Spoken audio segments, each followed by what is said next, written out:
Good morning, ladies and gentlemen. This is part 5, 6, lost count, whatever, from the census series. So this episode we're going to do a little more complicated regarding secession scenarios. So I have 3 for you today. One is for California, which was the rumors in 2016. Then you had Texas, which were the rumors in 2020. And then New Hampshire, which wanted to get rid of all the executive order nonsense, so basically they said we want to secede. The Texan proposal is up for the legislative session in 2023, that I know. And the New Hampshire one, I think, is also available in 2023 for debate, and it's probably going to get vetoed by Sununu. And I don't think it's going to pass the Texas House of Representatives, so the bill is probably not going to happen. But this is mostly a theoretical approach. So, what happens? I took the exact numbers from the initial census. So, see, 20 million. I'm just going to double check for you. If it's this one, 20 million, it's a little more than that. So it's not this one.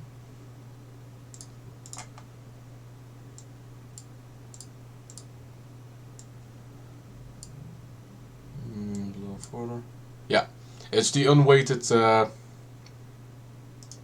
sample for all 3 scenarios. So it doesn't really matter if we take away the illegal immigration or we take away the census deviation. Doesn't matter for this particular case. So what happens?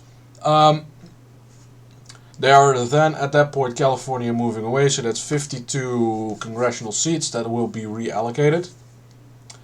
So what happens, very simply put, there are a bunch of states that receive 1 seat, which is seen here in green. So, alphabetically, Alabama, Arkansas, Colorado, Delaware, Idaho, Indiana, Iowa, Kentucky, Louisiana, Maryland, Minnesota, Missouri, Nevada, Oklahoma, South Carolina, Tennessee, Utah, Washington, West Virginia, and Wisconsin. 8 seats receive 2 seats. 8 states, 2 seats. Arizona, Georgia, Illinois, Michigan, New Jersey, North Carolina, Pennsylvania, and Virginia. Ohio gets 3. Florida and New York each get 4. And Texas gains 5 seats. That's basically what's going to happen in the case California is seceding. So I wanted to do a little investigation regarding how the Electoral College is going to look in this particular area.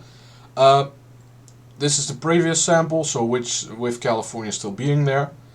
And I created a set of parameters, basically saying like there are no swing states anymore. I'm just going to put leans.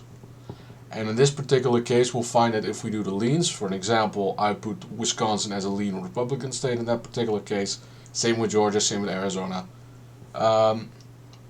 Nevada's lean Democrat, as is Michigan, as is Pennsylvania. And what we find is with California leaving, Republicans have a comfortable 300 expected margin.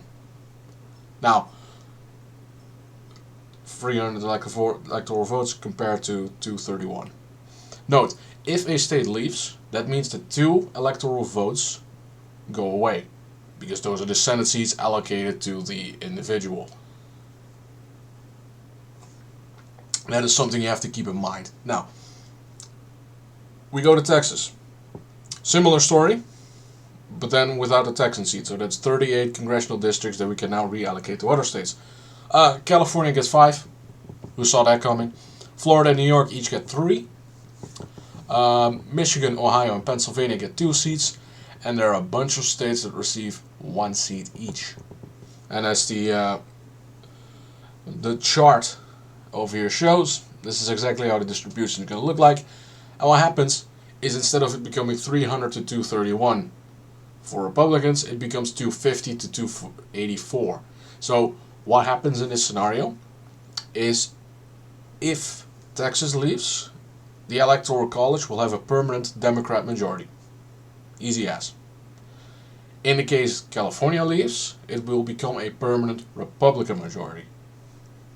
So this is what you need to keep in mind. So America is technically hanging in a balance because of these two states. Now, what happens if New Hampshire secedes? We saw this coming. 2 congressional seats, and the 2 states that were screwed out of their seat because of illegal immigration, Michigan, Ohio. These were the ones who always received their additional seats. They now have those 2 seats back. So it doesn't change a thing, basically. New Hampshire, I consider it a lean Democrat state. Michigan, lean Democrat. Ohio, lean Republican, or likely Republican. So in this particular case, it becomes 1 congressional seat for the Republicans as a net gain, which isn't much. Yeah, that'll conclude it for this episode. There's not much things to discuss here. We can do other states, but the story becomes easy. It becomes the exact same thing over and over again, so it's not really worth discussing. Thank you kindly for watching. I'll have 2 more episodes done today, and then the one with the fictional scenarios is going to take a little longer because I need to make the data presentable and comprehensible. So that's going to cost a little bit more energy. Thank you kindly for watching. I think I should have this project finished by the end of today, maybe tomorrow. And when it comes to the recording session, it's just whenever I have time, so that it's probably not going to be this week, so it's Monday, maybe Tuesday, that I can record again. But I should have intermediate episodes for you ready. Thank you kindly for watching. Cheers, and I'll see you next time. Alright.